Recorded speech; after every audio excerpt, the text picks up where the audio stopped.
Olá, tudo bem?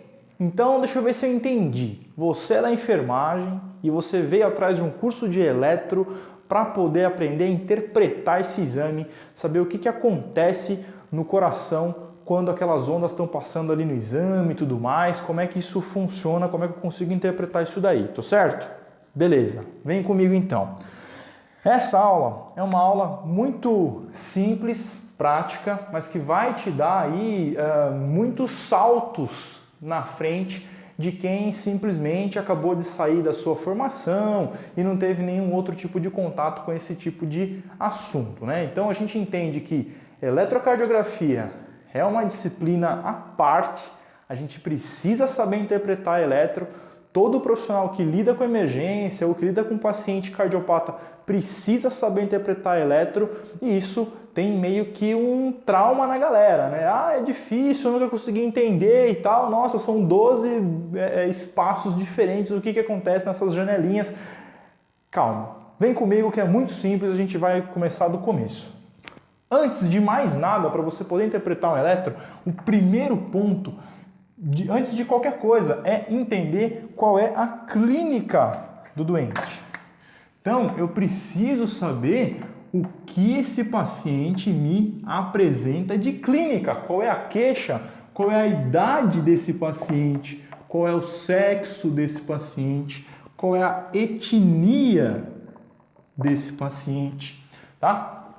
Tudo isso interfere no meu processo de avaliação do eletro de forma direta e muito precisa. Veja, eu consigo fazer um exame num paciente masculino de 40 anos que vai estar normal. Já numa mulher feminino, né, de 35 anos, os valores de referência para alguns aspectos, eles mudam. Então é fundamental, antes de mais nada, entender qual é a clínica do paciente, né? A queixa dele aqui, os sinais e sintomas que ele está me apresentando, quais são os sinais e sintomas, qual a idade, sexo e etnia desse paciente. Feito isso, o próximo ponto que a gente vai focar no nosso paciente, na nossa vítima, é justamente a questão de que não é da vítima que vamos falar agora. Agora nós vamos falar do aparelho. Então, o segundo ponto é o próprio eletrocardiógrafo, né? Então, o próprio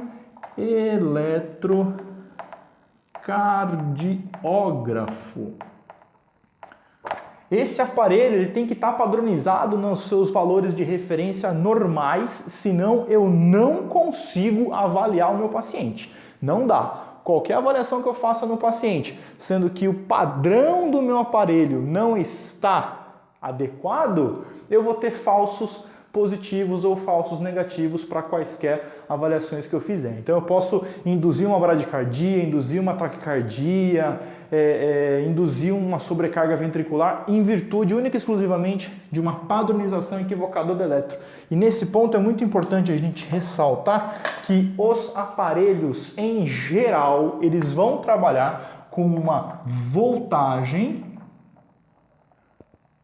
N, que é a voltagem normal do aparelho, e também numa velocidade de impressão. Então a velocidade de impressão do aparelho vai ser de 25 milímetros por segundo. Significa que para imprimir aquele papel específico do eletrocardiograma, todo quadriculado e tudo mais, a velocidade de impressão do meu aparelho é de 25 milímetros por segundo, tá? Isso significaria dizer que na padronização normal do meu aparelho, eu tenho ali ele todo quadriculado. E aí para cada um quadradinho desse daqui, a gente tem a sua voltagem e a sua velocidade de forma normal. A sua velocidade, um quadradinho, vai ter 1 milímetro por 1 milímetro, né? Por isso que ele é um quadrado. E no seu eixo horizontal, ele vai demorar 0,04 segundo para poder passar. que é o que eu divido, 25 milímetros por segundo, 1 milímetro em 0,04 segundo. Simples assim. E a sua voltagem, ela vai equivaler a 0,1 milivolt, tá? É bastante pequena essa voltagem. É a voltagem que o nosso corpo, né, o coração, ele gera essa energia elétrica e ela acaba sendo dissipada pela pele e tudo mais. E são isso que os eletrodos vão captar ali para poder traduzir essa informação para o papel. É evidente que é uma energia de muito baixa voltagem, então é uma energia baixíssima, né? Naturalmente, dificilmente você vai encostar em alguém e vai tomar um choque, não é verdade? Tem gente que acontece isso uma vez ou outra na vida e tal, mas via de regra você pode encostar em qualquer pessoa que você não vai estar tomando choques em virtude disso. Então, é nesse ponto que o gel condutor ele atua. O primeiro cara que desenvolveu esse processo, já faz mais de 100 anos, isso lá em 1906, William Einthoven, ele inventou a primeira máquina de eletrocardiograma do mundo e até hoje a gente trabalha com base nos mesmos princípios, né? Então ele tinha gel condutor, ele tinha gel ionizado para poder fazer isso? Não, mas o que ele tinha? Ele tinha baldes com água, né, com solução salina, e colocava ali alguns sais e tudo mais, sódio principalmente, né, sódio e potássio, para poder deixar essa água ionizada. E isso aumentava a captação de energia. Hoje a gente não precisa mais disso, né, mas a gente tem os gels condutores que são gels iônicos e eles conseguem então transformar essa energia de muito baixa voltagem que está passando pela pele, mas pegar essa energia, captar essa informação e traduzir isso no meu aparelho. Dentro do eletrocardiógrafo tem uma coisinha chamada galvanômetro, né? Então ele é um aparelho que mede essas diferenças de polaridade entre um ponto e o outro. No aparelho de eletrocardiograma tem um negócio desse, tem um galvanômetro lá dentro e ele vai traduzir tudo isso para mim. Então, importantíssimo, antes de começar a avaliar o exame do eletrocardiograma, eu preciso saber como fazer o exame do eletrocardiograma. E isso é o começo de tudo. A clínica do doente, os sinais e sintomas, uma anamnese bem feita e entender que o meu aparelho tem que estar numa padronização ideal. Eu consigo manipular isso? Consigo. E às vezes é importante fazer, né? Os pacientes que têm um complexo QRS muito alongado, né, que eu acabo atravessando várias linhas do traçado, me impedem de fazer uma avaliação precisa. Então eu consigo dividir essa voltagem por 2 e deixar os complexos menores para poder avaliar. Da mesma forma, um paciente que já tem aí uma cardiopatia hipertrófica importante, né, e aí ele não tem um QRS muito longo, ele tem um QRS curtinho, pequenininho. Então eu aumento essa voltagem para 2 vezes a normal, a voltagem de 2N, e aí eu consigo visualizar de forma clara e coesa o que está acontecendo. Em intensas taquicardias, o coração está batendo muito rápido, eu preciso aumentar a velocidade de impressão para poder acompanhar esse coração e captar as informações que estão aparecendo ali. Um coração que está com uma bradicardia intensa, então tem um batimento aqui e tem outro lá na casa do chapéu, o que eu preciso fazer? Também diminuo a velocidade de impressão para poder acompanhar esses batimentos aí. Traduzindo, o coração está batendo muito rápido, aumenta a velocidade de impressão. O coração está batendo muito devagar, diminui a velocidade de impressão. O terceiro passo, então, é o que eu gosto de chamar de avaliação primária do ECG. Então, na avaliação primária do eletrocardiograma, aí o negócio aqui, em avaliação primária do eletrocardiograma. Eu tenho uma vertente emergencista, né? Então eu venho de uma escola de emergência e tudo mais. E na abordagem do paciente, né, vítima de trauma, por exemplo, a gente sempre trabalha com abordagem primária e secundária, né? Então a primária o que é? Aquilo que é prioritário, que sem isso não tem como desenvolver nada daí para frente. E no eletro acontece a mesma coisa. Então a abordagem primária que eu trago para vocês no eletrocardiograma, o que é? Qual é, ou melhor, o que é, né, uma onda P, o que é um intervalo PR, o que é um complexo QRS, o que é um segmento ST e o que é uma onda T. Então, tudo isso é discutido nesse ponto, né? Então, a avaliação primária definir o que é uma onda P, o que é um intervalo PR, o que é um complexo QRS, o que é um segmento ST e o que é uma onda T. Ah, professora, mas não tem mais nada no eletro para avaliar? Tem outras duas coisinhas. Tem uma coisinha chamada onda U, tá? Que a gente não precisa abordar com muita profundidade, porque raramente ela aparece. E uma outra coisinha chamada intervalo QT, tá? Então, o intervalo QT, na verdade, puxar para cá, aí sim. O intervalo QT, ele é bem relevante, né? Só que a sua avaliação ela já é um pouquinho mais trabalhosa. Então você já precisa fazer uma série de cálculos aí que é mais complicado de você conseguir definir isso, tá? Mas dá pra gente definir o intervalo QT. É prioridade? Não. Então a gente não vai citar esses dois assuntos aqui dentro dessa avaliação primária. Mas a gente vai ao longo do curso citar uma ocasião ou outra onde esse intervalo QT pode estar alterado e quais as repercussões hemodinâmicas que isso pode trazer para o nosso paciente.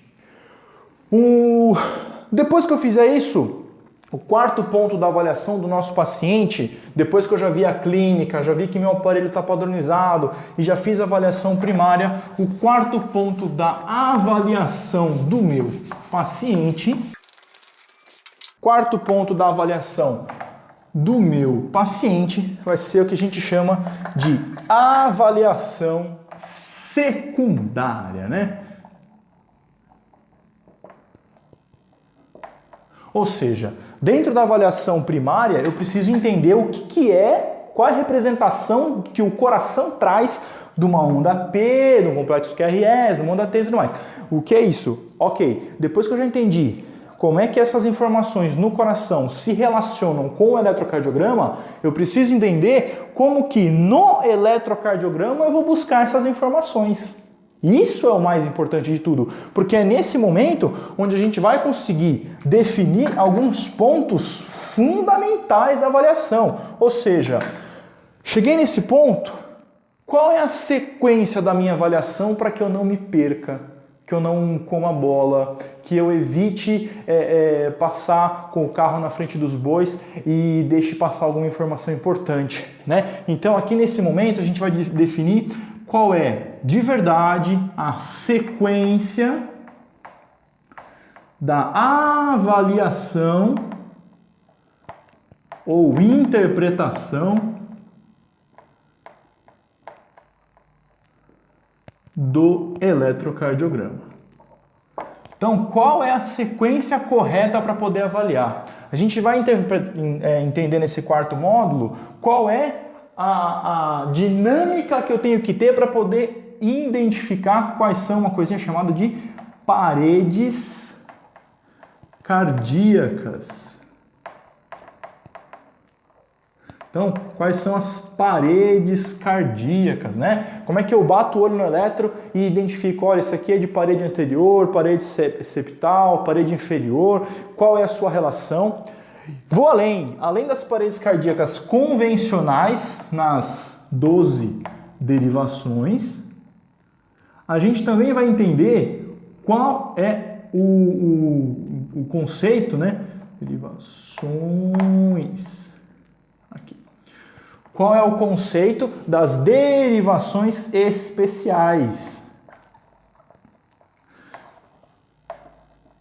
Aí você está se perguntando, nossa, mas o que são derivações especiais? E aí eu te respondo, são as derivações à direita, né? Então todo o grupo R, do inglês right, V3R e V4R são as principais.